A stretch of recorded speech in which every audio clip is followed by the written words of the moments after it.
Can you guys hear me? Am I loud and clear? Can you guys smile a bit? It's a little scary, man. I mean, you guys are so bloody serious for your age. Okay. Awesome. So, firstly, thank you for having me here. My name is Rajeev Talerja, and today I'm going to present an idea to all of you. The idea is called the idea of living an and life. Okay. Now, what is an and life? Let me break that down for all of you. Consider this, that as humans, is this working? No, not working. Not working.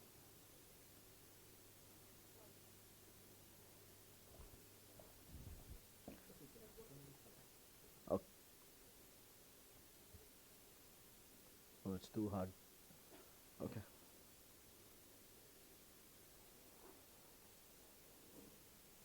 We'll have to.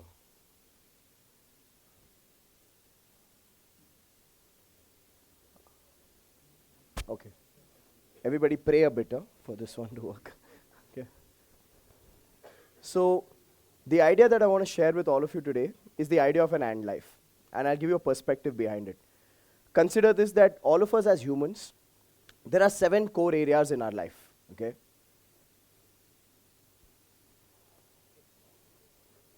It doesn't like me. Do you have another one that you can get? Because this is going to take forever then.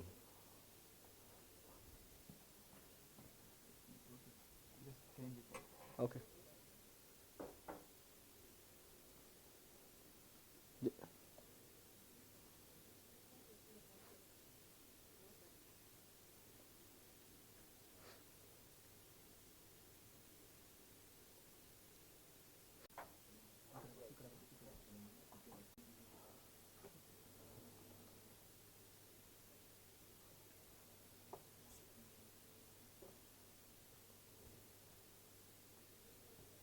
Got it.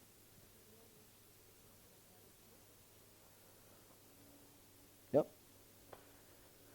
Okay, everybody take a deep breath. Release. Pray that this works so you get rid of me fast. Okay. Awesome. So, hello everyone. My name is Rajeev Talerja, and I'm here to present an idea to all of you, which I call the idea of an and life. So, consider this, that as humans, there are 7 areas in our life. 7 areas that matter to all of us. The first one is our health. The second is our relationships. The third is the wealth that we are going to be creating.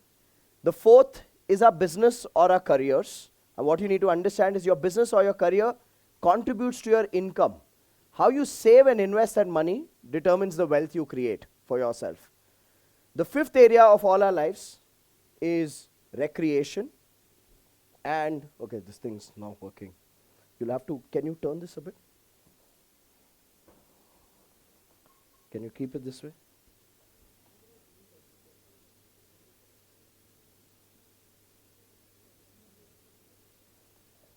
Okay. Cool. So do I start again? Yeah. All right. One more time. Okay. So I'll tell you, whatever's happening right now is superbly in theme with what I'm going to talk about. Because the conversation I'm going to have with you about is imperfection. Okay? So this is a divine intervention on proving to you that imperfection is still sexy. Okay? So I want to break that down for all of you. So consider this. My name is Rajeev Talerja. I'm going to present an idea to you called the and life. And the idea behind an and life is that as humans, we have 7 areas of our life. The first is our health. By now, you know my presentation.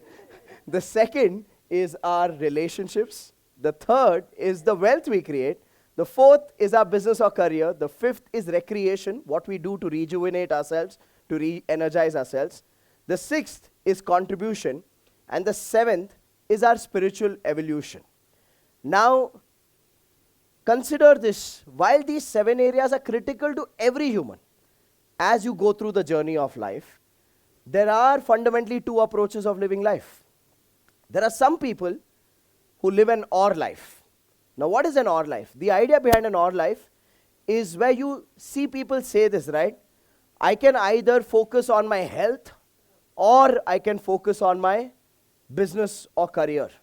I can either focus on my relationships or I can focus on creating wealth. How many of you heard people say this, right? Some of you are not married. This increases as you get married. Those of you are dating, you realize this already. Okay? Because this is what happens. We use the perspective of or because we've been conditioned to believe. How many of you have heard this statement? You can't have it all in your life. Have you heard that? Yeah. Let me tell you this. Whoever told you you can't have it all in life is the wrong role model to follow. Because they are getting you to lose the game even before you started playing the game. You have one life. And in this one life, the least you can do is pursue. What's the word, everyone? The least you can do is pursue what I call the idea of an and life. Now, what is the perspective behind an and life? The idea originates from the conversation that what if, as a human, I am seeking progress, and the word I'm using is progress, not perfection. What if, as a human, I'm seeking progress in my health and in my relationships and in my wealth creation and in my business or career and in my recreation and in my contribution and in my spiritual growth? How would that life be? And I genuinely believe that when a person embarks on this journey of an and life, they live a more holistic, a more fulfilled, and a more balanced life in comparison to a person who brags about an or life. Like, it's fashion today for startup founders to proclaim that you got to make your work your life.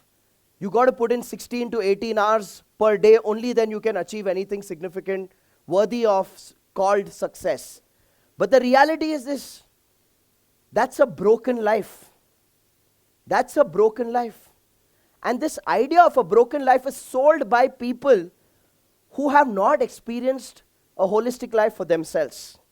And unfortunately, these are the people we see as role models.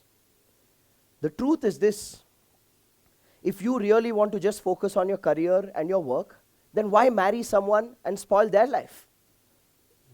Think about it. Okay? If you just want to be focused on wealth, then how will you take care of your emotional connection with people? If you just want to take care of your health, then who's going to bring the money home? You want to understand this. Each one of these 7 areas complete us and give us the experience of being human. But unfortunately, we've been conditioned to believe that you can't have it all. Now, what I want to challenge you today is with a perspective of living an and life. Because this was a question that bothered me quite a bit. When I started my journey as an entrepreneur in 2006, I wanted to ask myself this question. What is true success? Is it making money? Is it having a happy family? Is it being healthy and fit? Is it having vacations and traveling the world? And each one of them felt incomplete in isolation. And that's when I started studying people. And in my study of people, I started benchmarking people on 2 parameters. The first parameter is the parameter of achievement. The second parameter is the parameter of fulfillment. Achievement is external. Fulfillment is internal. Achievement is tangible. Fulfillment is emotional.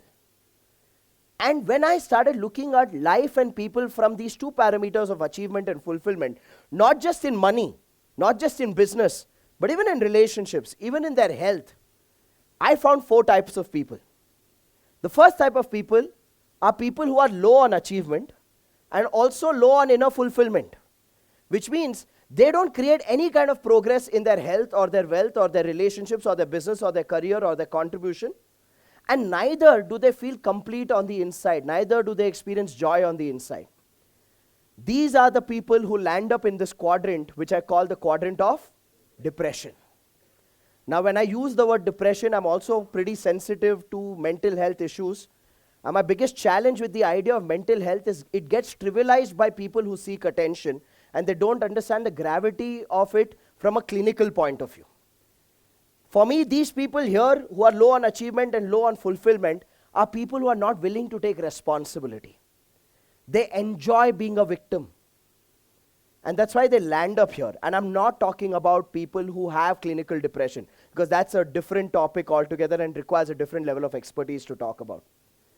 Then you have the second type of people. These are people who are high on achievement, but they are low on fulfillment. These people feel dejected. I've had clients who have bank balances that run into hundreds of crores, but they give me a call and say, Rajeev, I don't feel good about myself. I don't know why I'm not experiencing joy in my life.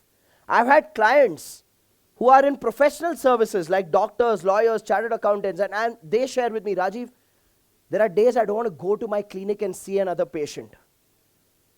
All those degrees that I have, all that qualification that I've gathered, for me it's meaningless. And this got me thinking, why are these people who from the view of society have achieved everything that they would love to achieve, why do they feel empty on the inside? Would you like to know why? Ask me why. Because these people made a classic mistake. They made the mistake of linking their goals and their happiness. How many of you have heard people say this? When I make this much money, then I will be happy. When I build this kind of a business, then I will be. When I will lose this much weight, that's when I will be happy. Now, when you attach your inner fulfillment to your external achievement, the mistake you're fundamentally making is through that journey of building that business, through that journey of becoming fit, you're practicing being unhappy. Because you've given yourself the permission to be happy only when you achieve that goal, yes or no? Now, when you practice being unhappy through the journey, unhappiness becomes a habit. So the day you achieve that goal, not like this lightning going to strike, heaven's doors going to open, angels descending and saying you are the chosen one, and you'll feel some electric shocks in your body to suddenly feel happy. These two are parallel lines. They are like a railway track, achievement and fulfillment. If you connect these two and you attach them, your train, what will happen? Will get derailed. And that's what happens to people who are high on achievement, low on fulfillment. Because they've just practiced being unhappy. And when they achieve those goals, they still feel a sense of void, emptiness, hollowness, and they feel dejected. Then you have the third set. The third set is a very, very interesting set of people. These are people who are low on achievement and high on fulfillment. These are people living in a delusion. Okay? Like the Gen Z likes to call them. These are the delulus. Okay? Because they are deceiving themselves. They are selling a lie to themselves. These are the type of people who are toxic positive people. You know what is toxic positivity? Career will be broken. You ask them, how's work? Mind blowing. Relationship will be dysfunctional. You ask them, how's life? Can't be better. Okay? Sometimes these people pretend to be spiritual as well. Okay? How's life? Oh, it's God's gift. I'm like, normal insan aise baat nahi karta. Okay? These are your nashedis. Okay? These are the kind of people who are high on substances and they are living a delusion. Done nothing, doing nothing, don't intend to do anything, but float as though they are levitating enlightened souls. Dangerous people. If you find them around you, run away from them because they can suck your energy. And that's when I realized that low achievement, low fulfillment is a broken life. High achievement, low fulfillment is a broken life. Low achievement, high fulfillment is also a broken life. So what's the purpose? What's the goal? The goal is to create progress. And I use this word again. To create progress in your achievements and progress in your inner fulfillment. And that's the journey of true success. That's the journey of living a holistic life. Now the key is to create progress. It's not about perfection. Because the reality is this.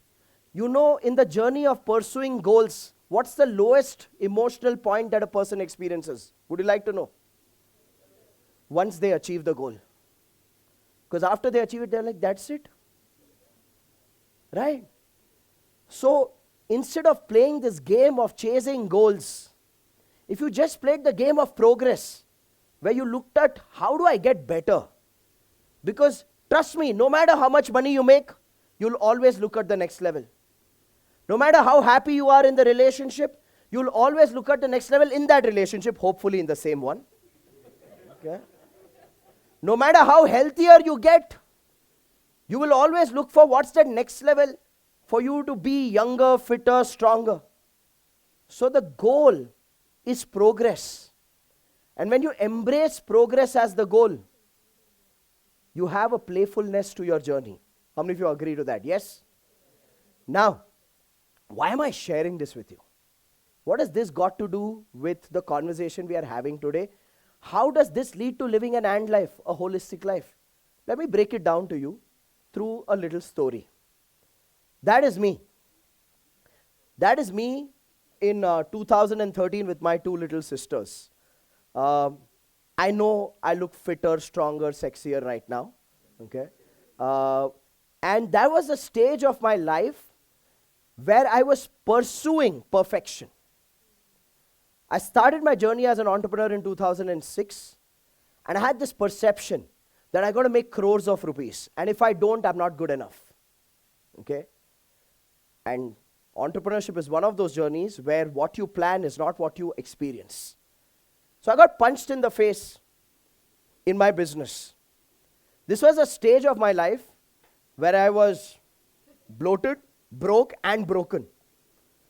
If you met me in 2013 and you asked me, what's your vision? What's your goal? And I said, ye vision, goal, ye sab kuch nahi hota. If I make 60,000 rupees a month and take money back home, life is sorted. That was the thought process. Ki ghar chal jayega. That was the mindset. And if you looked at me in 2013 and you told me, what is this yaar? You've gone bald. Okay, you're just 27 years old. Look at you. And you're so bloated. You're not taking care of your health. I'd have been like, bro, one life, bro. Eat what you want. Everyone has to die. You know, we humans are masters of reasoning. We have the most virtuous reason for every dysfunctionality that we carry in our mindset. Yes or no? And this was the stage of my life where there was no direction and I was bitter. If you ask me, do you trust people? I was like, never trust people. Yeah. You ask me, what do you think about success? I would say stuff like, it's not in everybody's luck. It's not in everybody's destiny. It's not in everybody's fate. Now this entire journey of starting a business in 2006, being broke by 2013, losing a sense of self, and by the way, this hair, there's no transplant. Huh? Just clarifying. It's just that when you become happier in life, your body responds. Okay? And most people don't understand that. Most people don't understand that. So this was a stage of my life where I had given up on everything because I had given up on myself. You know, different people give up on themselves when it comes to different aspects of their life. Some people give up on their ability to create wealth. They believe, I will never be successful. Some people give up on their ability to find true love because they feel, I don't think I'll find anybody who will understand me. Some people give up on their ability to be fit and strong because they feel, oh, I'm born with these genetics, I can't do anything about it. Now, this was the stage of my life where I'd given up on pretty much everything. My health, my wealth, my relationships, every single aspect of my life was broken.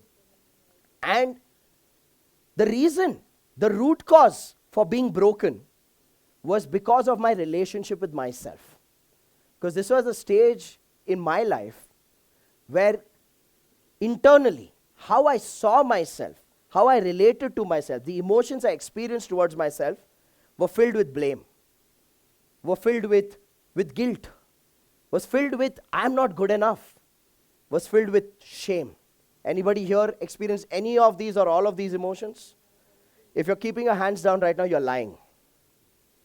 Because this is a part of being human. And this blame towards self, this guilt, this shame, this I'm not good enough conversation that we repeatedly have is nothing but a relationship of resistance that we build towards ourselves. Now, why do we get into resistance with ourselves? Don't you think it's quite insane that we resist ourselves? The most important person in our life, we don't love that person enough. We don't accept that person enough. We don't embrace that person enough. And that is because of 3 lies. And the fundamental foundation of that lie is this statement. The statement that your resistance is an act of ignorance. Why do I say this, that your resistance is an act of ignorance? Because you have bought in and believed the 3 lies that I bought in and I believed in. So let me break down those 3 lies for you today. Here's the first biggest lie that we've all been trained in really well. Through society, through parents, through educational institutions. We've been conditioned to believe this lie, which is what I call the illusion of control. What is the illusion of control? How many of you have ever had this expression in your life? And I'm sure you have it every single day. The expression of, this should be like this, they should be like this, life should be like this, work should be like this, university should be like this. Yes or no? The word should is a lie because it makes you believe that you're in control. It makes you believe that the world is working as per the guidelines you lay out for it. Let's face reality. Has your life worked the way you wanted it to work till today? Yes or no? Is it working right now the way you think it should be working? Do you think it's going to be working the way you think it's going to? Not maybe not. I can guarantee you not. Okay? Now you must be feeling, oh my God, this guy is here to discourage us. He's telling me that I should not have shoulds. Okay? And if I don't have shoulds, then what should I do? Should I just give up on life? Okay? No.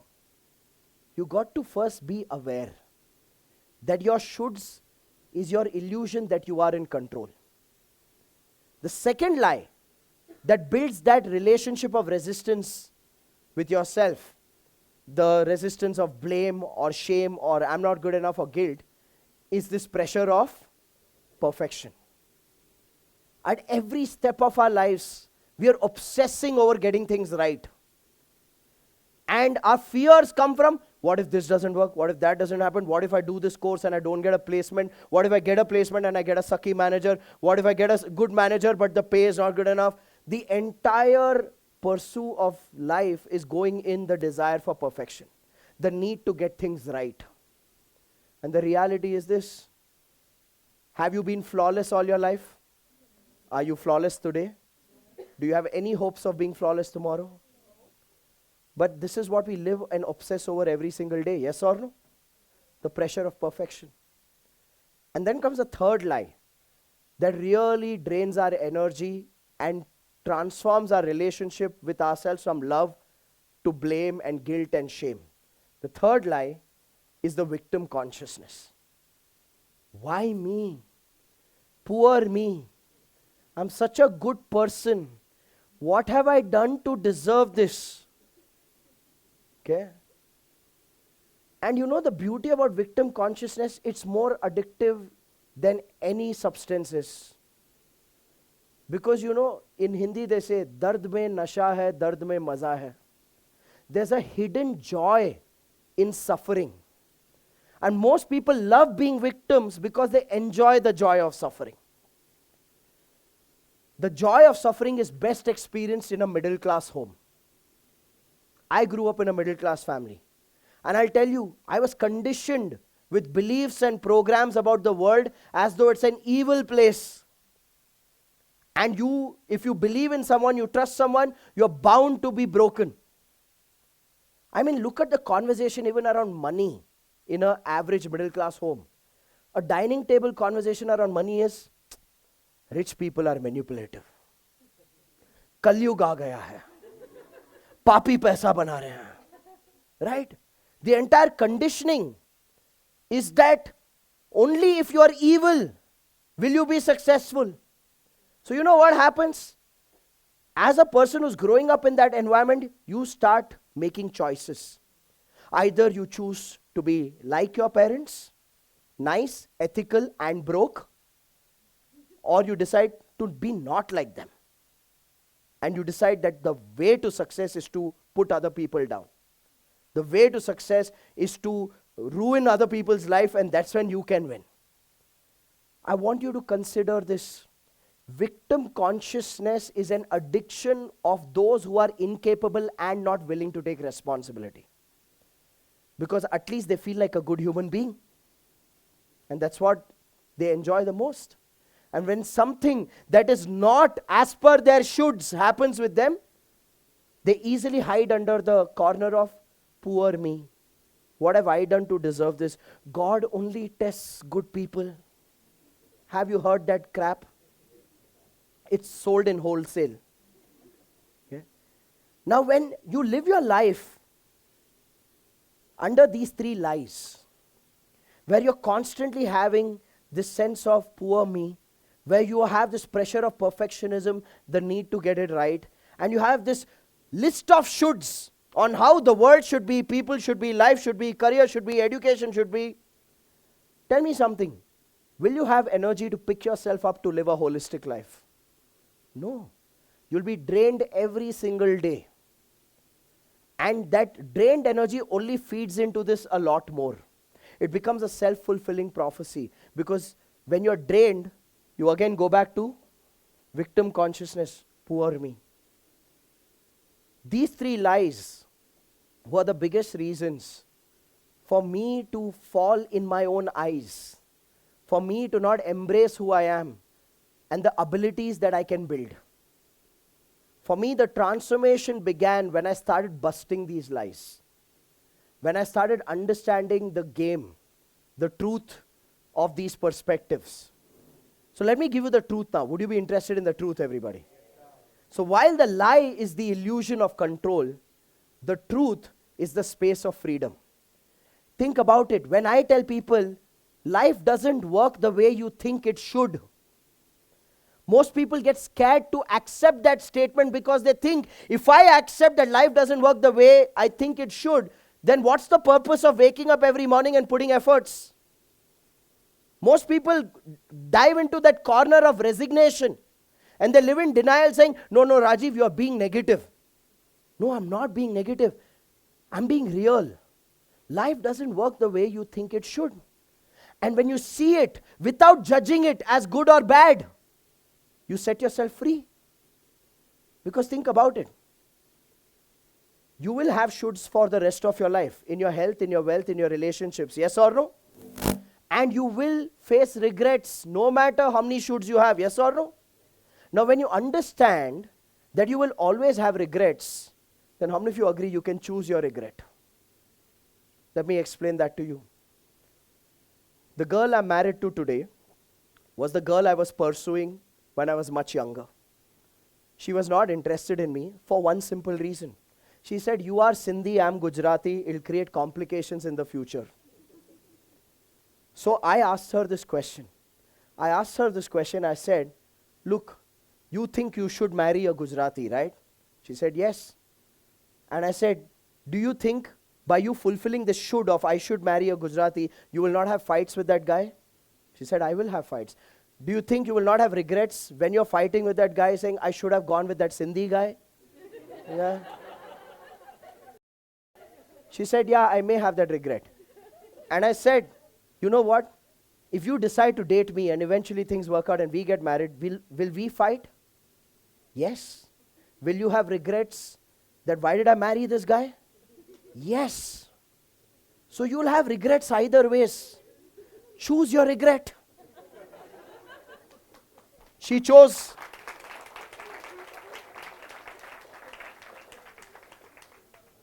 You want to understand this. When you make choices, knowing that as human you will carry your shoulds, and those shoulds will lead to regrets and upsets, then you no longer play safe. Because you rather play bigger. No? You rather play bigger. When I was in my final year of college, I got a job offer off campus with one of the big fours. I took that offer letter. I was excited. Went to my father. He tore the offer letter. I said, why? He said, why don't you start a business? And I was like, no, I'm too young. What if it doesn't work? What if this? What if that? The perfection pressure came in. Even he had the conversation with me. He said, if you start a business, will things work out the way you want them to work out? I said, no. Will you have regrets? Yes. If you take a job, will things work out the way you want it to work out? No. Will you have regrets? Yes. Choose your regret. Choose your regret. You want to understand accepting that the should is an illusion of control. And it's not like you'll get rid of it after this conversation. You will still have your shoulds. But now you will have the awareness that, there I go, one more should. There I go, the canteen food should be good. Okay? It's an illusion of control. So you want to understand this. Now you will have awareness. And when you have awareness that the should is a lie, life just works the way it does. And I'm going to have regrets either ways. You set yourself free to make bolder choices. You set yourself free to play a bigger game. By playing a bigger game, will you have shoulds in that as well? Yes. But then you have chosen that regret. So when I started choosing my regrets, I started setting myself free from my blame, from my guilt, from my shame, from my conversation of I'm not good enough. So this was the first key to my transformation. The second key to my transformation was of this lock, of this lie, the pressure of perfectionism. But the truth is this: you don't live life with the pressure of perfectionism. You live life with the madness of progress.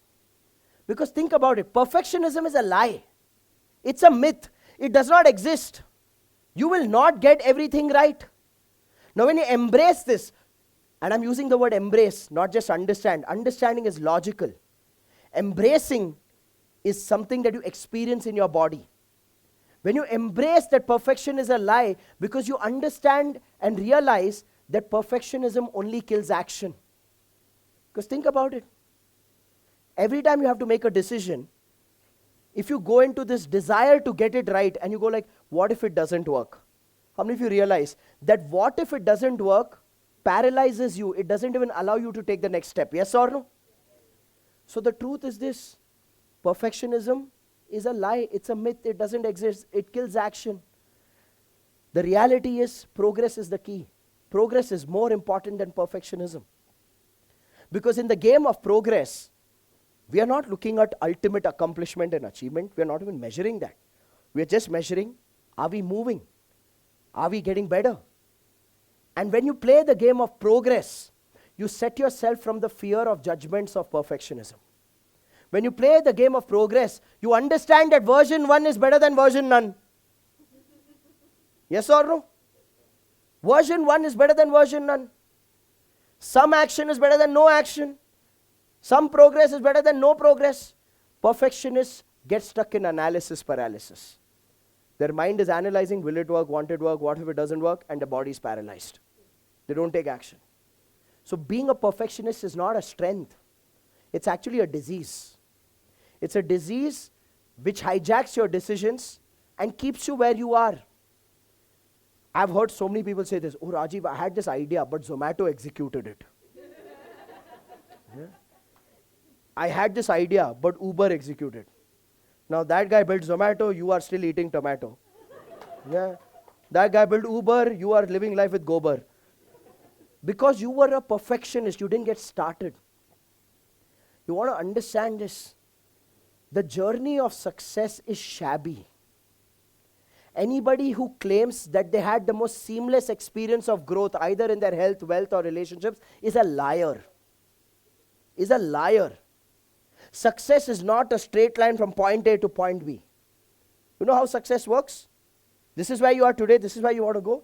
You move towards it, and then you see a fall. Things don't work. And then you again pick yourself up. Then you see a fall.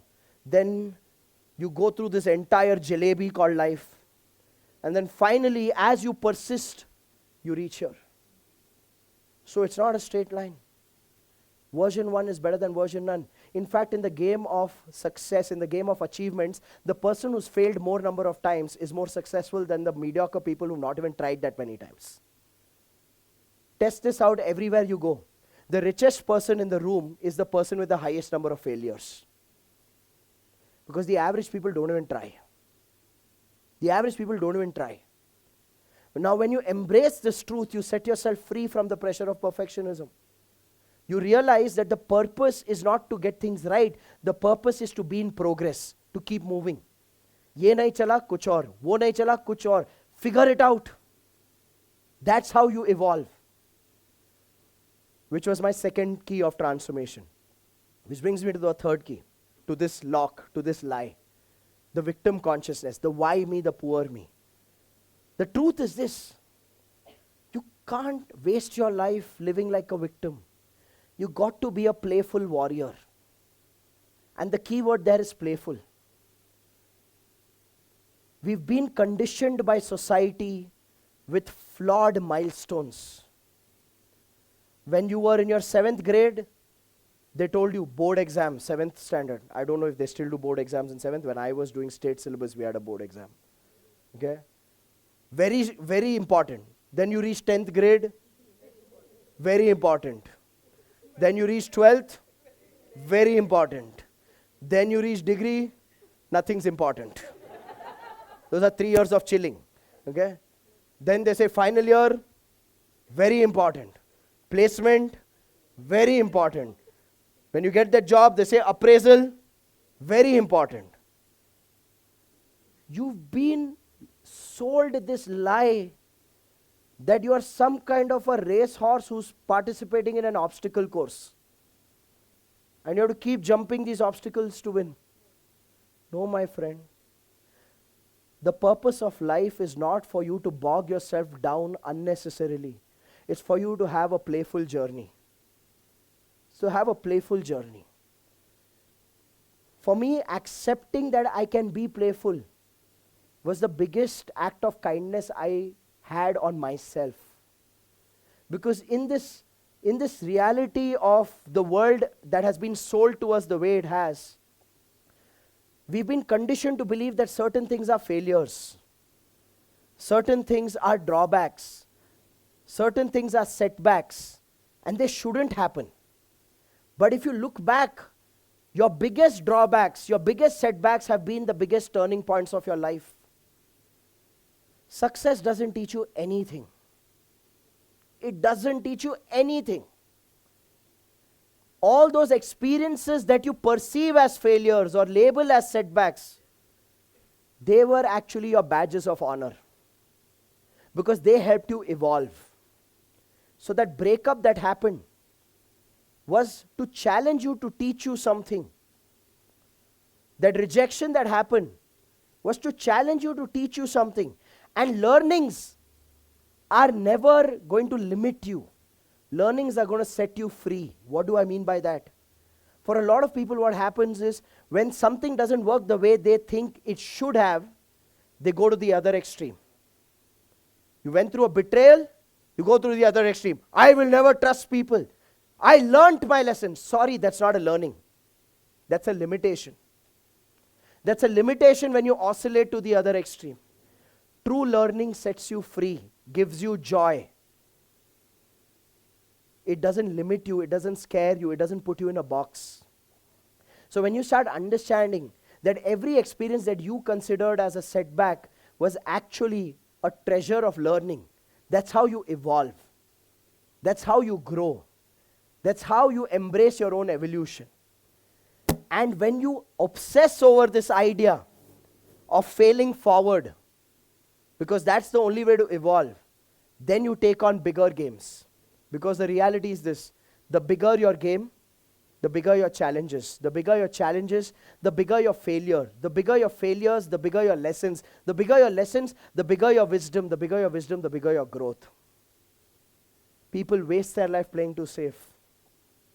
The average group of this room would be what, 18, 19, 20? And at 18, 19, 20, if you're fretting over, where's my life going? Okay? Where am I going to reach in life? You've got it wrong, my friend.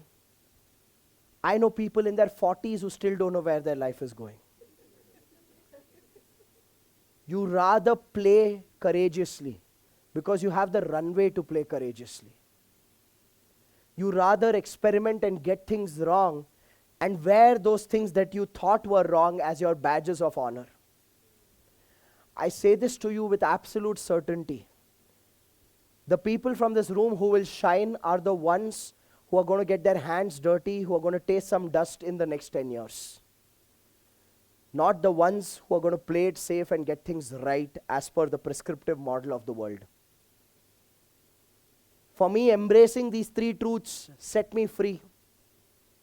It allowed me to accept and embrace myself. It allowed me to work on my goals and desires not with pressure but with pleasure. It allowed me to build a business that I didn't even have in my dreams or imagination. Today, when I have a 150-member team, I look at that as 150 families being empowered. From a broke entrepreneur today, when I have auditoriums and sometimes massive rooms filled with 1,000, 1,500, 2,000 entrepreneurs, I look at it and tell myself, don't take yourself too seriously. Because it's not like I envisioned it to make it happen. It's just that I worked within. I set myself free from these three lies. And in this journey of progress, I was most willing to embrace my shabbiness. You know, we all look at certain people as achievers and we ask them questions like, how do you remain consistent? How do you remain disciplined? How do you remain high energy all the time? The truth is, nobody is perpetually consistent. Nobody is perpetually disciplined. Nobody is perpetually high energy all the time. They may pretend to for the outside world, but they are not. So, before I close, would you like for me to share with you the journey of shabby progress, everybody? Yeah? So consider this. This is the shabby journey of progress. The shabby journey of progress starts with a stage called ignorance, where you don't know what you don't know. See, when you don't know what you don't know, you feel Nane Raja. Right? You feel like, I'm the most wisest person walk the surface of this planet. In any area of your life, your health, your wealth, your relationships, when you don't know what you don't know, ignorance is bliss. Then what happens is you start exposing yourself to people, events, places, knowledge, concepts. You become inquisitive. You become inquisitive where you're like, okay, I'm curious. How is this person building a successful business? I'm curious, how has this person built a stock market portfolio? I'm curious, how is this person looking so fit in their 40s? I'm curious, how is this person enjoying life and traveling to all these exotic destinations? You become inquisitive. Now, when you become inquisitive, you want to become that person. You want to develop those capabilities. But then you realize you are not yet having the capabilities. You are incompetent. You're like, okay, they can, I can't. They can build that kind of a company. They can have that kind of understanding in their relationships. They can have that kind of discipline in their health. I can't. That's the stage of incompetence. Then from incompetence, and incompetence is discovered when you attempt something. Agree? When you attempt doing something, you discover that, oh, I don't have the capabilities. Then from incompetence, people move into indifference. You know what is indifference? It's a stage of, I don't care. See, when you lose at something, it hurts your ego. So the best way for your ego to win in that situation is for you to say, doesn't matter to me. I was never even playing for it. Yeah? So some people get lost in their indifference. They live a life of I don't care. These are the type of people who are sitting at the same chai ki dukan for years outside with their friends, while the others have moved on in life. Okay?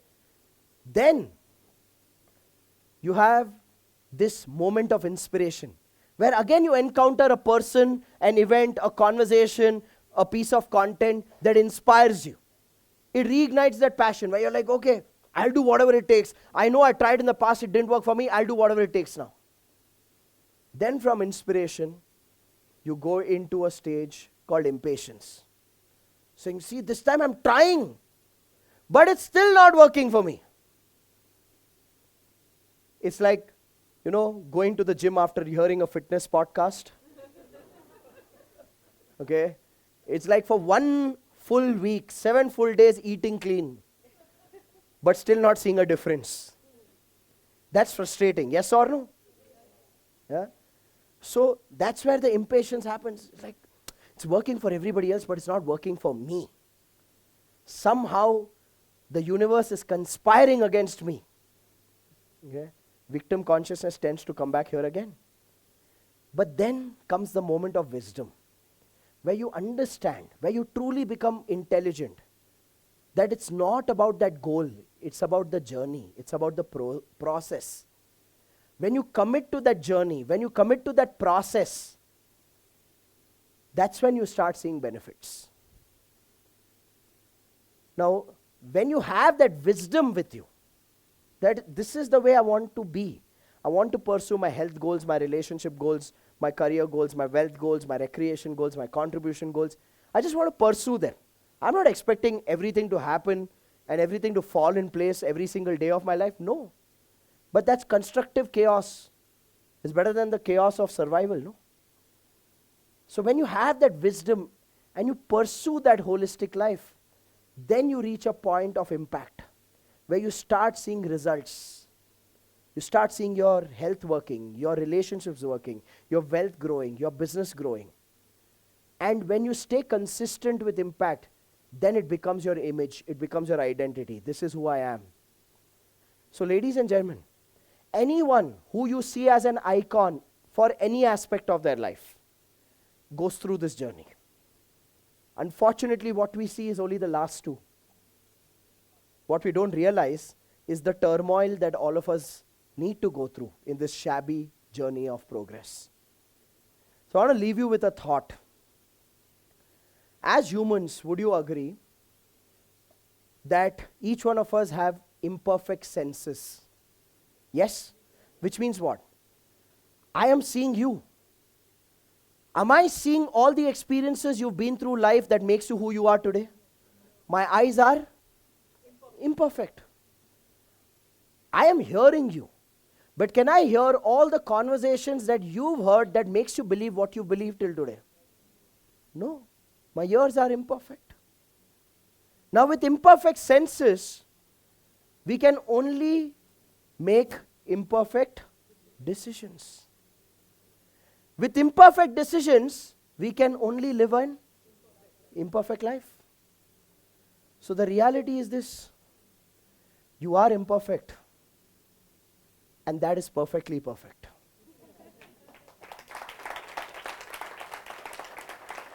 With that, I come to the end of my conversation. Enjoy your imperfection, everybody. Thank you.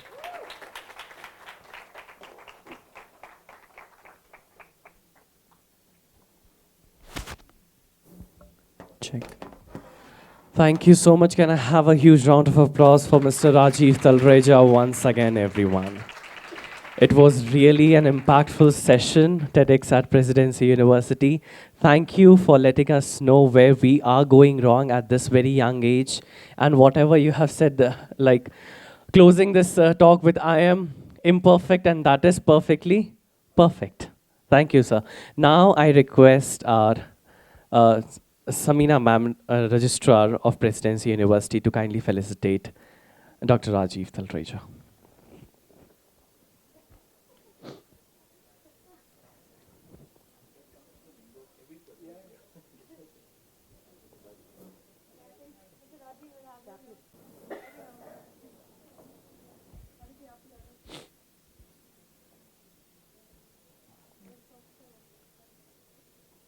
Certificate.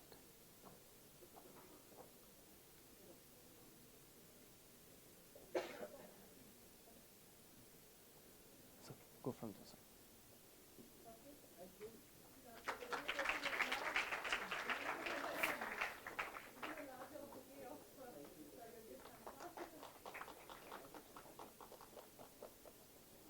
Wait.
And with this, we come to the end of the first session. Anyone has any questions related to the session? You. Yeah.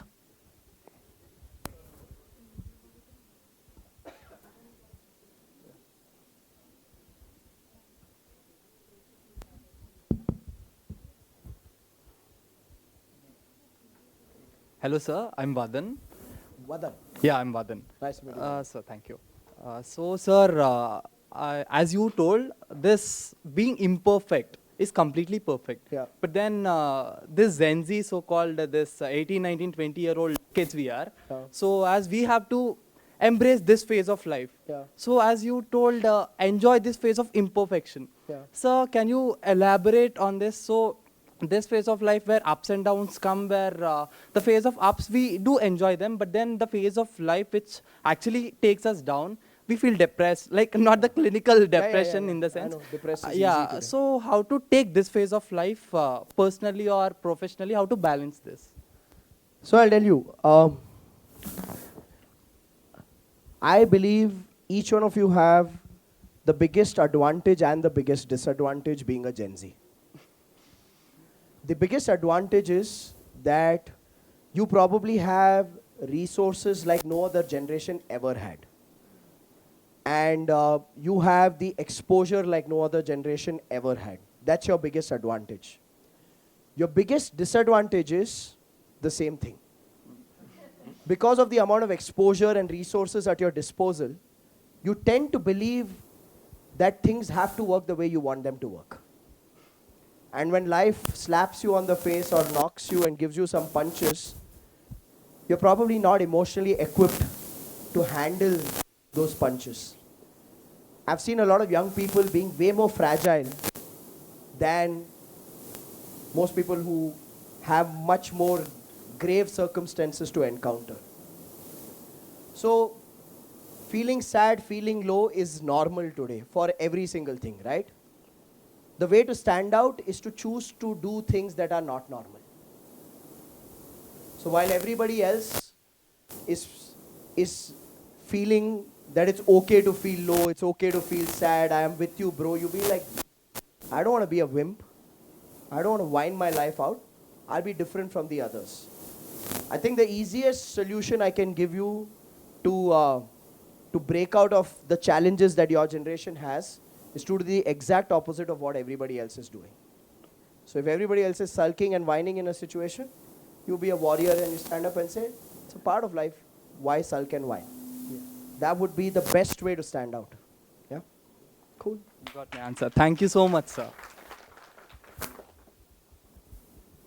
Hello, sir. First of all, I would like to appreciate your presentation. It was so wonderful. Thank you. The first TEDx talk I saw was on YouTube of Leila Seth. Okay. She is a former judge. Okay. And seeing from YouTube and seeing live, I'm really very excited and very happy. Awesome. And I would like to share one turning point and then one question following to it. Yep. My one of the biggest turning point in my life was before choosing this course. Yeah. I am currently pursuing BCom LLB honors. Okay. And before taking law, the only person who opposed me was my father, Yeah. saying one of the biggest lie that girls should not take law. First time in my life, I raised my voice against my father, stating that why shouldn't girls? Yeah. And I took law. Awesome. Congratulations. And I'm really happy today. I'm very happy and I'm fulfilled taking this course. Awesome. But as a student, we undergo lots of pressure Yeah. from all four sides, Yeah. from parents, from teachers, peer pressures as well. Yeah. How to tackle? Can you kindly tell us some suggestions? How to tackle the pressure? So I would say two things. One, accept that pressure is important to build you. If that pressure didn't exist, you wouldn't build the capabilities that you're building today. If your father didn't oppose you, you probably wouldn't come to university every day with this desire and drive to make this happen for yourself. Yeah. You know, the mistake we make is that when we are experiencing emotions from any human, which we don't desire, like as a daughter, you would desire my father approves everything I do. You would desire that my faculty is making life easy for me. My friends are always loving and understanding. When we don't get what we desire from people, we actually blame them, saying that, oh, they are doing this to me. But what you need to understand is the purpose of people in your life and the most meaningful people in your life is to teach you lessons. And they can't teach you lessons by being the way you desire. They can only teach you lessons by challenging the way you expect them to be with you. So if your dad is pissing you off every day, say thank you, dad. If your teachers are pissing you off every day, say thank you, teachers. If your peers are pissing you off every day with comparison, say thank you to them. Because they're fulfilling that purpose to groom you and mold you. Otherwise, you'll just be a dead fish going with the flow of water. Yeah? Now you are at least alive with these challenges. Yeah? Okay, we have a question here and then there. Yeah. Hello, sir. My name is Likit. I am a first-year student in this university. Yeah. Basically, because I am a first-year student, there are two kind of guides in my life. One is like have an ultimate blast, university blast, like in the sense like parties, dating, all those kind of stuff. Yep. And then there are other group of people who suggest me like focus on a steady career and then ultimately get a good package out. Yeah. So for a happy ending, what would you suggest and how would you make, how would you help me make a bridge between both the scenarios? Thank you, sir. What is the ending according to you? Is it Sir. the play? Is this the job? So it's the experience I'm having in this university Yeah. and then the placement. So I'll tell you.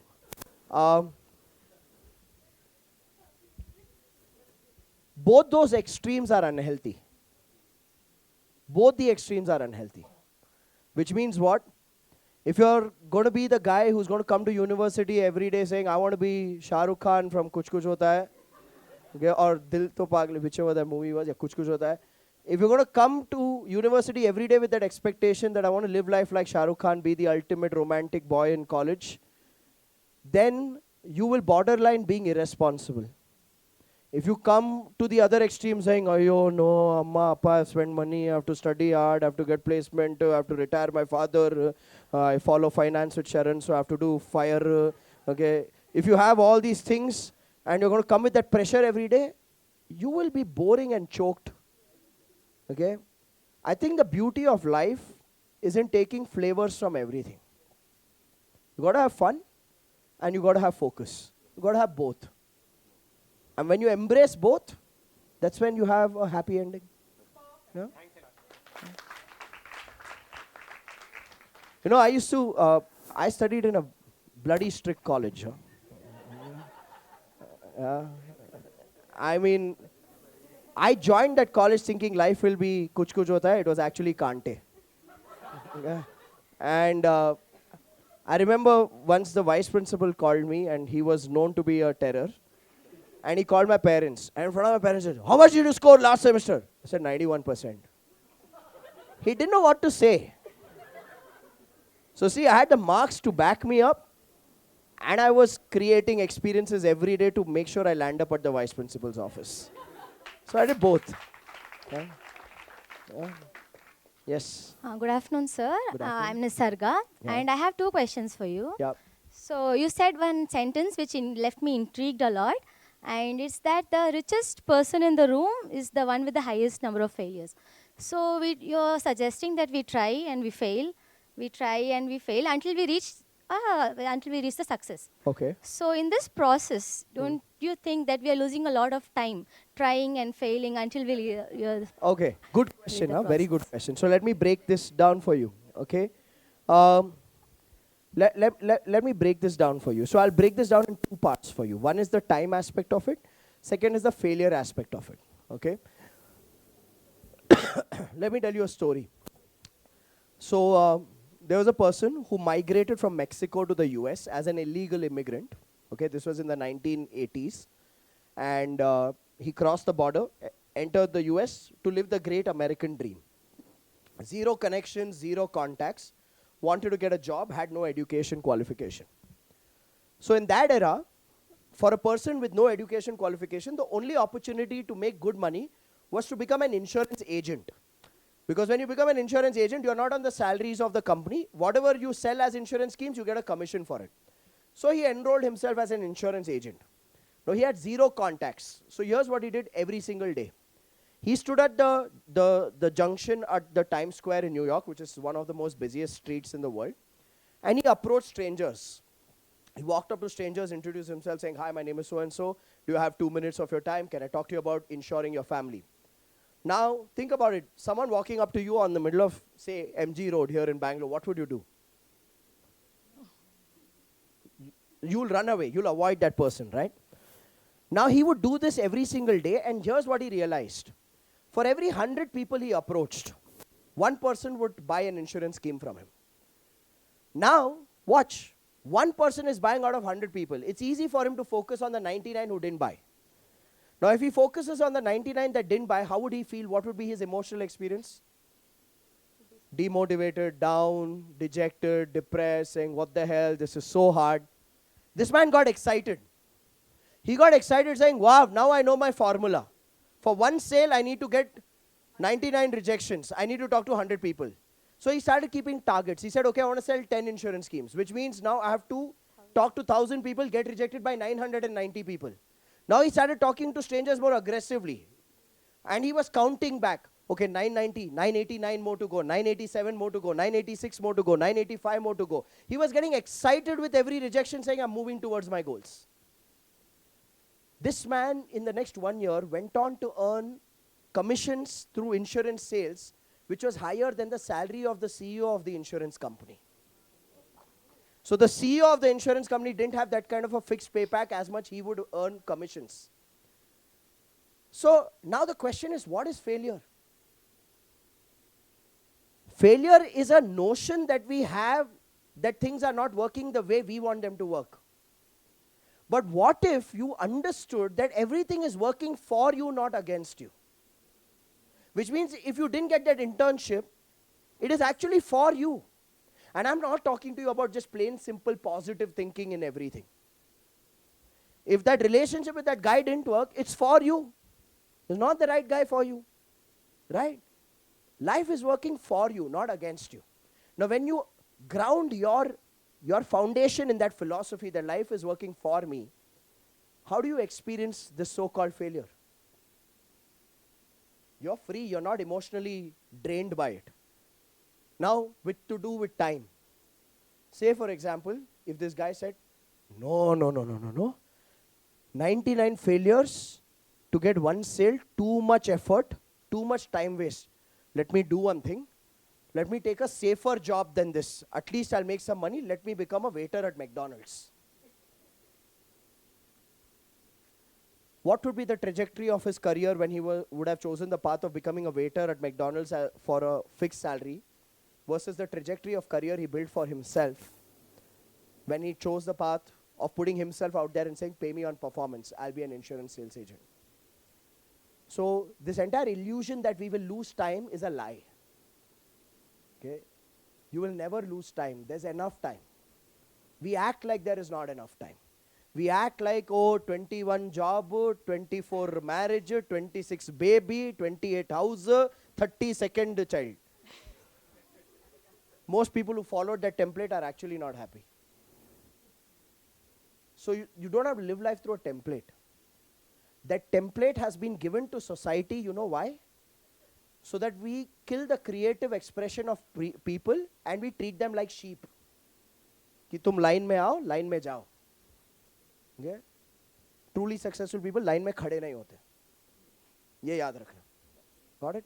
So and another question was, you said that we have to chase, instead of chasing perfectionism, you said we have to go with progress. We have to go focus on progress. Yeah. So doesn't progress ultimately lead to perfectionism? I don't know. Sachin Tendulkar practiced the straight drive every day for 2 hours for 20 years of his cricketing career. Like how they said, like your practice 100 kicks is like practice one kick 100 times. So, So isn't watch. that called So perfectionism? watch, Sachin Tendulkar practice a straight drive every single day for 20 years of his career for 2 hours a day. Are there video clips of Sachin Tendulkar trying to play the straight drive and getting bowled? Yes. So this entire thing of anyone claiming that, oh, they became a perfectionist is a lie. People say, Amir Khan's a perfectionist. No, that's a PR definition. He made movies like Mela. Okay. So the point I'm making is, don't